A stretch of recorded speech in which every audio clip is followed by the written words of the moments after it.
Entretanto, nessa viagem, o que levou Moody a buscar definitivamente uma experiência mais profunda com Cristo foram as palavras proferidas por um grande ganhador de almas de Dublin, Henry Varley. O mundo ainda não viu o que Deus fará com, para e pelo homem inteiramente a ele entregue. Moody disse consigo mesmo. Ele não disse por um grande homem, nem por um sábio, nem por um rico, nem por um eloquente, nem por um inteligente, mas simplesmente por um homem. Eu sou um homem, e cabe ao homem mesmo resolver se deseja ou não consagrar-se assim. Estou resolvido a fazer tudo o possível para ser esse homem. Apesar de tudo isso, Moody, depois de voltar à América, continuava a se esforçar e a empregar métodos naturais. Foi nessa época que a cidade de Chicago foi reduzida a cinzas no pavoroso incêndio de 1871. Na noite em que teve início a tragédia, Moody pregou sobre este tema. Que farei então de Jesus chamado Cristo? Ao concluir seu sermão, ele disse ao auditório, o maior a que pregara em Chicago: Quero que leveis esse texto para casa e nele mediteis bem durante a semana. No domingo vindouro iremos ao Calvário e à cruz e resolveremos o que faremos de Jesus de Nazaré. Moody declarou mais tarde: Como errei! Não me atrevo mais a conceder uma semana de prazo ao perdido para decidir sobre a salvação. Se perderem, serão capazes de se levantar contra mim no dia do juízo. Lembro-me bem de como Sankey cantou e como sua voz soou quando chegou à estrofe de apelo. O Salvador chama para o refúgio. Rompe a tempestade. Breve vem a morte. Nunca mais vi aquele auditório. Ainda hoje desejo chorar. Prefiro ter a mão direita decepada a conceder ao auditório uma semana para decidir o que fará de Jesus. Muitos me censuram dizendo: Moody, o senhor quer que o povo se decida imediatamente. Por que não lhe dá tempo para consultar? Tenho pedido a Deus muitas vezes que me perdoe por ter dito naquela noite que podiam passar 8 dias para considerar. Se ele poupar minha vida, não farei de novo. O grande incêndio rugiu e ameaçou durante 4 dias, consumindo Farwell Hall, o templo de Moody e a sua própria residência. Os membros da igreja foram todos dispersos. Moody reconheceu que a mão de Deus o castigara para o ensinar, e isso tornou-se para ele motivo de grande regozijo. Foi a Nova York a fim de granjear dinheiro para os flagelados do sinistro. Acerca do que se passou, ele mesmo escreveu: Não sentia o desejo no coração de solicitar dinheiro. Todo o tempo eu clamava a Deus pedindo que me enchesse do seu espírito. Então, certo dia, na cidade de Nova York, que dia! Não posso descrevê-lo, nem quero falar no assunto. É a experiência quase sagrada demais para ser mencionada. O apóstolo Paulo teve uma experiência acerca da qual não falou por 14 anos. Posso apenas dizer que Deus se revelou a mim e tive uma experiência tão grande do seu amor que tive de rogar-lhe que retirasse de mim sua mão. Voltei a pregar. Os sermões não eram diferentes. Não apresentei outras verdades. Contudo, centenas se converteram. Não quero voltar para viver de novo como vivi outrora, nem que eu pudesse possuir o mundo inteiro. Acerca dessa experiência, um de seus biógrafos acrescentou: O Moody que andava na rua parecia outro. Nunca jamais bebera mosto. Mas então conhecia a diferença entre o júbilo que Deus dá e o falso júbilo de Satanás. Enquanto andava, parecia-lhe que um pé dizia a cada passo, glória, e o outro respondia, aleluia. O pregador rompeu em soluços, balbuciando, ó Deus, constrange-nos a andar perto de ti para todo sempre. Sobre o mesmo acontecimento, ainda outro escreveu o seguinte: O fruto da sua pregação tinha sido pequeno. Angustiado em espírito, ele andava pelas ruas da grande cidade de noite, orando. Ó Deus, unge-me com teu espírito. Deus ouviu e concedeu-lhe lá mesmo na rua aquilo por que rogava. Sua vida anterior era como se experimentasse puxar água de um poço que parecia seco. Fazia funcionar a bomba com toda a força, mas tirava muito pouca água. Agora, Deus fez sua alma como um poço artesiano, onde nunca falta água. Assim, chegou a compreender o que significam as palavras: a água que eu lhe der virá a ser nele uma fonte de água que mana para a vida eterna. O Senhor supriu dinheiro para Moody construir um edifício provisório para realizar os cultos em Chicago. Era de maneira rústica, forrada de papel grosso para evitar o frio. O teto era sustentado por fileiras de estacas colocadas no centro. Nesse templo provisório, realizaram-se os cultos durante 3 anos no meio de um deserto de cinzas. A maior parte do trabalho de construção fora feita pelos membros que moravam em ranchos ou mesmo em lugares escavados por debaixo das calçadas das ruas. Ao primeiro culto, assistiram mais de 1.000 crianças com seus respectivos pais. Esse templo provisório serviu de morada para Moody e Sankey, seu evangelista cantor. Eram tão pobres como os outros em redor, mas tão cheios de esperança e gozo que conseguiram levar muitos a Cristo e se tornarem ricos, apesar de nada possuírem.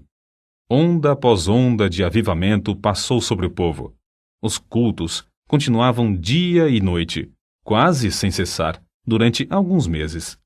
Multidões choravam seus pecados, às vezes dias inteiros, e no dia seguinte, perdoados, clamavam e louvavam em gratidão a Deus. Homens e mulheres até então desanimados participavam do gozo transbordante de Moody, transformado pelo batismo do Espírito Santo. Não muito depois de haver construído o templo permanente, com assentos para 2.000 pessoas e sem endividar-se, Moody fez a sua segunda viagem à Inglaterra. Nos primeiros cultos que realizou nesse país, encontrou igrejas frias, com pouca assistência, e o povo sem interesse nas suas mensagens. Mas a unção do Espírito que Moody recebera nas ruas de Nova York ainda permanecia na sua alma, e Deus o usou como seu instrumento para um avivamento mundial.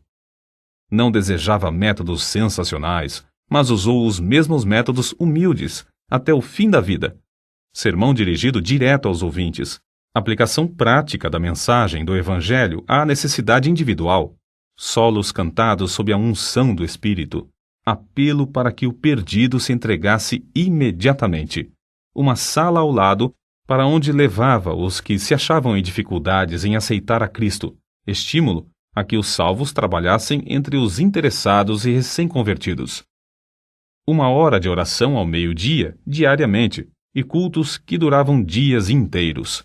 O próprio Moody afirmou: se estamos cheios do Espírito e de poder, um dia de serviço com poder vale mais do que 1 ano de serviço sem esse poder. Se estamos cheios do Espírito, ungidos, nossas palavras alcançarão os corações do povo. Na Inglaterra, as cidades de York, Sunderland, Bishop, Auckland, Carlisle e Newcastle foram vivificadas como nos dias de Whitefield e Wesley. Na Escócia, em Edimburgo, os cultos se realizaram no maior edifício e a cidade inteira ficou comovida. Em Glasgow, a obra começou com uma reunião de professores da escola dominical, a qual assistiram mais de 3.000 pessoas. O culto da noite foi anunciado para as 18h30, mas muito antes da hora marcada, o grande edifício ficou repleto, e a multidão que não pôde entrar foi levada para as 4 igrejas mais próximas. Essa série de cultos transformou radicalmente a vida diária do povo. Na última noite, Sankey cantou para 7.000 ouvintes que estavam dentro do edifício, e Moody, sem poder entrar no auditório, subiu numa carruagem e pregou para as 20.000 pessoas que se achavam congregadas do lado de fora. O coral cantou os hinos de cima de um galpão. Em um só culto, mais de 2.000 pessoas responderam ao apelo para se entregarem definitivamente a Cristo. Durante o verão, pregou em Aberdeen, Montrose, Brechin, Forfar, Huntly, Inverness, Arbroath, Fan, Nairn, Elgin, Ferris, Grantown, Keith, Rothesay e Campbellton. Muitos milhares assistiam a todos os cultos. Na Irlanda, Moody pregou nos maiores centros com os mesmos resultados, como na Inglaterra e Escócia. Os cultos em Belfast continuaram durante 40 dias. O último culto foi reservado para os recém-convertidos, que só podiam ter ingresso por meio de bilhetes, concedidos gratuitamente. A essa reunião estiveram presentes 2.300 pessoas. Belfast fora o centro de vários avivamentos, mas todos concordam em que nunca houvera um avivamento antes desse com resultados tão permanentes. Depois da campanha na Irlanda, Moody e Sankey voltaram à Inglaterra e dirigiram cultos inesquecíveis em Sheffield, Manchester, Birmingham e Liverpool. Durante muitos meses, os maiores edifícios dessas cidades ficaram superlotados de multidões desejosas de ouvir a apresentação clara e ousada do Evangelho, por um homem livre de todo interesse e ostentação. O poder do Espírito manifestou-se em todos os cultos, produzindo resultados que permanecem até hoje.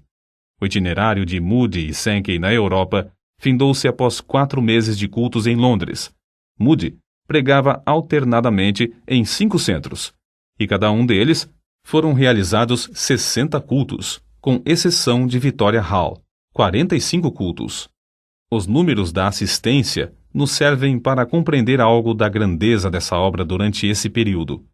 Agricultural Hall, 720.000 pessoas, Balroad Hall, 600.000 presentes, Camberwell Hall, 480.000, Haymarket Opera House, 330.000 ouvintes, e Victoria Hall, 400.000. Vale acrescentar aqui o seguinte: as diferenças entre as denominações quase desapareceram. Pregadores de todas as igrejas cooperavam numa plataforma comum para a salvação dos perdidos. Abriram-se de novo as Bíblias e houve um grande interesse pelo estudo da Palavra de Deus. Quando Moody saiu dos Estados Unidos em 1873, era conhecido apenas em alguns estados, e tinha fama apenas como obreiro da escola dominical e da Associação Cristã de Moços. Mas quando voltou da campanha da Inglaterra em 1875, já era conhecido como o mais famoso pregador do mundo. Contudo, continuou o mesmo humilde servo de Deus. Foi assim que uma pessoa que o conhecia intimamente descreveu sua personalidade. Creio que era a pessoa mais humilde que jamais conheci. Ele não fingia humildade. No íntimo do seu coração, rebaixava-se a si mesmo e superestimava os outros. Ele engrandecia outros homens e, sempre que possível, arranjava para que eles pregassem. Fazia tudo para não aparecer.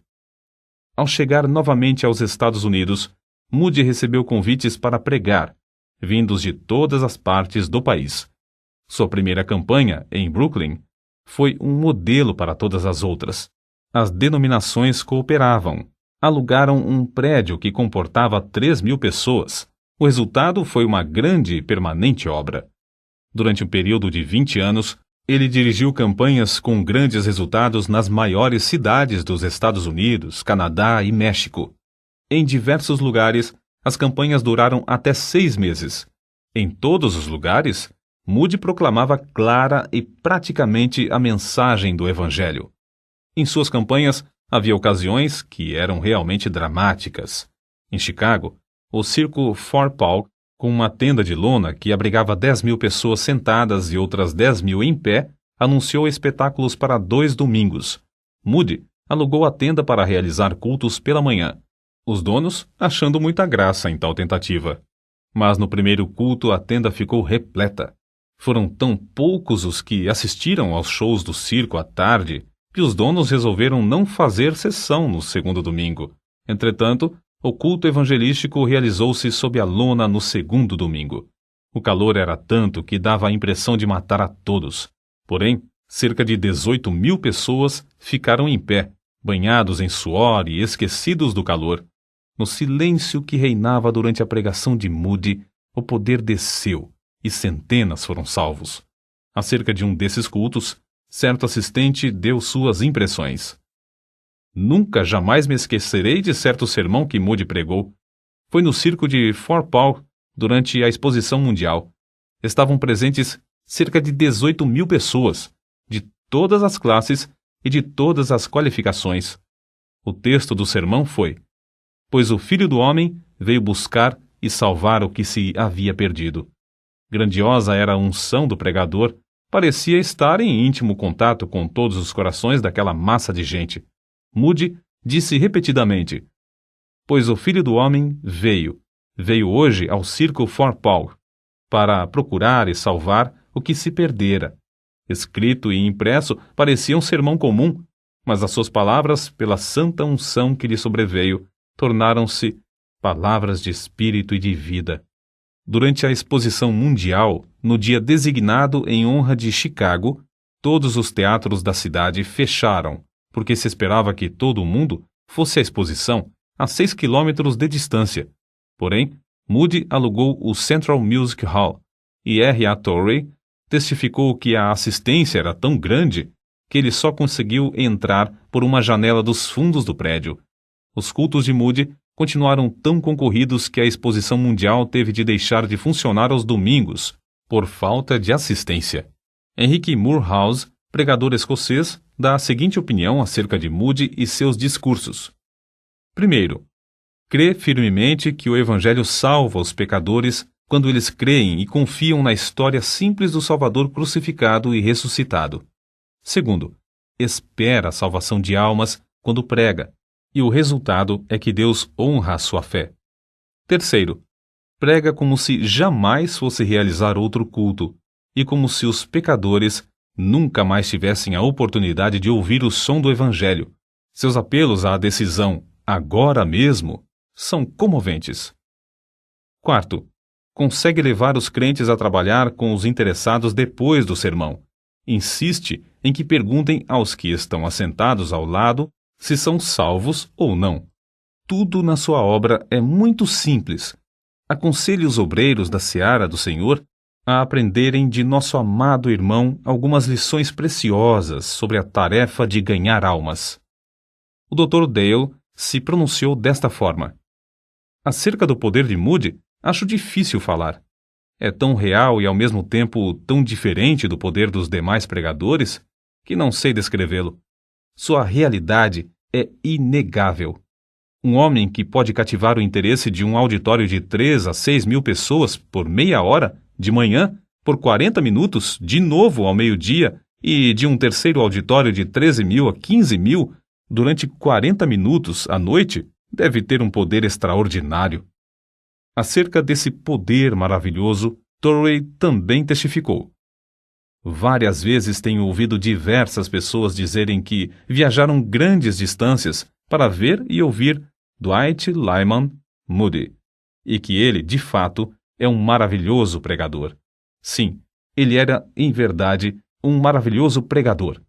Considerando tudo, o mais maravilhoso que eu jamais ouvi. Era grande o privilégio de ouvi-lo pregar, como só ele sabia pregar. Contudo, conhecendo-o intimamente, quero testificar que Moody era maior como intercessor do que como pregador. Enfrentando obstáculos aparentemente invencíveis, ele sabia vencer todas as dificuldades. Sabia e cria no mais profundo de sua alma que não havia nada demasiadamente difícil para Deus fazer e que a oração podia conseguir tudo o que Deus pudesse realizar." Grifo do autor. Certo dia, na sua grande campanha em Londres, Moody estava pregando num teatro repleto de pessoas da alta sociedade, e entre elas havia um membro da família real. Moody levantou-se e leu Lucas capítulo 4, versículo 27. "E havia muitos leprosos em Israel no tempo do profeta Eliseu." Ao chegar a palavra Eliseu, ele não a podia pronunciar, e começou a gaguejar e balbuciar. Começou a ler o versículo de novo, mas de novo não podia passar adiante. Experimentou a terceira vez, e falhou pela terceira vez. Então, fechou o livro e, muito comovido, olhou para cima, dizendo: "Ó Deus, use esta língua de gago para proclamar Cristo crucificado a este povo." Desceu sobre ele o poder de Deus a ponto de derramar sua alma em tal torrente de palavras que o auditório inteiro ficou como que derretido pelo fogo divino. Foi durante essa segunda visita às Ilhas Britânicas que realizou a sua obra entre os homens das célebres universidades Oxford e Cambridge.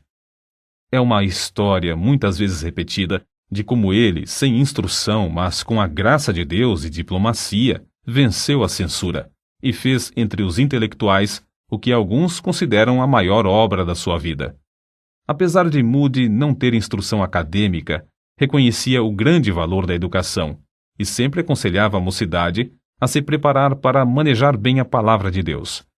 Reconhecia a grande vantagem da instrução também para os que pregam no poder do Espírito Santo. Existem ainda hoje 3 grandes monumentos às suas convicções nesse ponto. As 3 escolas que ele fundou: o Instituto Bíblico em Chicago, com 38 prédios e 16 mil alunos matriculados nas aulas diurnas, noturnas e em cursos por correspondência; o Northfield Seminary, com 490 alunos, e a Escola Bíblica Monte Hermon, com 500 alunos. Entretanto, ninguém se engane, como alguns desses alunos e como diversos crentes entre nós, pensando que o grande poder de Moody era mais intelectual do que espiritual. Sobre esse ponto, ele mesmo falava com ênfase. Para maior clareza, citamos o seguinte trecho de seus Short Talks. Não conheço coisa mais importante que a América precise do que de homens e mulheres inflamados com o fogo do céu. Nunca encontrei um homem ou uma mulher inflamados com o Espírito de Deus que fracassassem. Creio que isso seja mesmo impossível. Tais pessoas nunca se sentem desanimadas. Avançam mais e se animam mais e mais. Amados, se não tendes essa iluminação, resolvei adquiri-la e orai. Ó Deus, ilumina-me com o teu Espírito Santo. Nos registros de R.A. Torrey, podemos ver nitidamente como era o espírito dessas escolas que fundou. Moody costumava escrever-me antes de iniciar uma nova campanha, dizendo: pretendo dar início ao trabalho no lugar tal e em tal dia. Peço-lhe que convoque os estudantes para um dia de jejum e oração. Eu lia essas cartas aos estudantes e lhes dizia: Moody deseja que tenhamos um dia de jejum e oração para pedir, primeiramente, as bênçãos divinas sobre nossas próprias almas e nosso trabalho. Muitas vezes ficávamos ali, na sala de aula, até alta noite, ou mesmo até a madrugada, clamando a Deus, porque Moody nos exortava a esperar até que recebêssemos a bênção. Quantos homens e mulheres não tenho eu conhecido cujas vidas e caráter foram transformados por aquelas noites de oração? E quantos têm conseguido grandes coisas em muitas terras como resultado daquelas horas gastas em súplicas a Deus? Até o dia da minha morte, não poderei esquecer-me de 8 de julho de 1894. Era o último dia da Assembleia dos Estudantes de Northfield. Às 15 horas, reunimos-nos em frente à casa da progenitora de Moody. Havia 456 pessoas em nossa companhia. Depois de andarmos alguns minutos, Moody achou que podíamos parar. Nós nos sentamos nos troncos de árvores caídas, em pedras ou no chão. Moody, então, franqueou a palavra, dando licença para qualquer estudante expressar-se. Uns 75 deles, um após outro, levantaram-se dizendo: eu não pude esperar até às 15 horas, mas tenho estado sozinho com Deus desde o culto de manhã e creio que posso dizer que recebi o batismo com o Espírito Santo. Ouvindo o testemunho desses jovens, Moody sugeriu o seguinte: moços, por que não podemos nos ajoelhar aqui, agora, e pedir que Deus manifeste em nós o poder do Espírito de um modo especial, como fez aos apóstolos no dia de Pentecostes? E ali, na montanha, oramos. Na subida, tínhamos notado como se iam acumulando nuvens pesadas. No momento em que começamos a orar, principiou a chuva a cair sobre os grandes pinheiros e sobre nós. Porém, houve uma outra qualidade de nuvem que havia 10 dias estava se acumulando sobre a cidade de Northfield. Uma nuvem cheia da misericórdia, da graça e do poder divino, de sorte que, naquela hora, parecia que nossas orações bombardeavam essas nuvens, fazendo descer sobre nós, em grande poder, a virtude do Espírito Santo. Homens e mulheres, eis o que todos nós carecemos: o batismo com o Espírito Santo. As anotações de R.A. Torrey também dão conta de como Moody era mesmo um estudante incansável. Todos os dias da sua vida, até o fim, segundo creio, ele se levantava muito cedo de manhã para meditar na palavra de Deus. Costumava deixar sua cama às 4 horas da madrugada, mais ou menos, para estudar a Bíblia. Um dia ele me disse: para estudar, preciso me levantar antes que as outras pessoas acordem. Ele se fechava num quarto afastado do resto da família, sozinho com a sua Bíblia e com o seu Deus. Pode-se falar em poder, porém, ai do homem que negligenciar o único livro dado por Deus, que serve de instrumento por meio do qual ele dá e exerce seu poder. Um homem pode ler inúmeros livros e assistir a grandes convenções. Pode promover reuniões de oração que duram noites inteiras, suplicando o poder do Espírito Santo, mas se tal homem não permanecer em contato íntimo e constante com um único livro, a Bíblia, não lhe será concedido o poder. Se já tem alguma força, não conseguirá mantê-la, senão pelo estudo diário, sério e intenso desse livro. Tudo no mundo tem de findar. Chegou o tempo também para Dwight Lyman Moody findar o seu ministério aqui na Terra. Em 16 de novembro de 1899, no meio de sua campanha em Kansas City, com auditórios de 15.000 pessoas, pregou seu último sermão. É provável que soubesse que seria o último. Certo é que seu apelo era ungido com poder vindo do alto, e centenas de almas foram ganhas para Cristo. Para a nação, a sexta-feira, 22 de dezembro de 1899, foi o dia mais curto do ano, mas para Dwight Lyman Moody, foi o dia que clareou, foi o começo do dia que nunca findará. Às 6 horas da manhã, dormiu um ligeiro sono. Então, os seus queridos ouviram-no dizer em voz clara: se isto é a morte, não há nenhum vale. Isto é glorioso. Entrei pelas portas e vi as crianças, 2 de seus netos já falecidos. A terra recua, o céu se abre perante mim. Deus está me chamando. Então virou-se para sua esposa, a quem ele queria mais do que a todas as pessoas, depois de Cristo, e disse: tu tens sido para mim uma boa esposa. No singelo culto fúnebre, Torrey, Scofield, Sankey e outros falaram à grande multidão comovida. Depois, o ataúde foi levado pelos alunos da escola bíblica Monte Hermon a um lugar alto que ficava próximo, chamado Round Top. 3 anos depois, a fiel serva de Deus, Emma Moody, sua esposa, também dormiu em Cristo e foi enterrada ao lado do marido no mesmo alto, onde permanecerão até o glorioso dia da ressurreição. Contemplemos de novo, por um momento, a vida extraordinária desse grande ganhador de almas. Quando o jovem Moody chorava sob o poder do alto na pregação do jovem Spurgeon, foi inspirado a exclamar: se Deus pode usar Spurgeon, ele me pode usar também. A biografia de Moody é a história de como ele vivia completamente submisso a Deus. Para esse fim, R.A. Torrey disse: o primeiro fator por cujo motivo Moody foi instrumento tão útil nas mãos de Deus é que ele era um homem inteiramente submisso à vontade divina. Cada grama daquele corpo de 127 quilos pertencia ao Senhor. Tudo o que ele era e tudo o que tinha pertencia inteiramente a Deus. Se nós, tu e eu, ouvinte, queremos ser usados por Deus, temos de nos submeter a Ele absolutamente e sem reservas. Ouvinte, resolve agora, com a mesma determinação e pelo auxílio divino. Se Deus podia usar Dwight Lyman Moody, Ele me pode usar também. Que assim seja. Amém.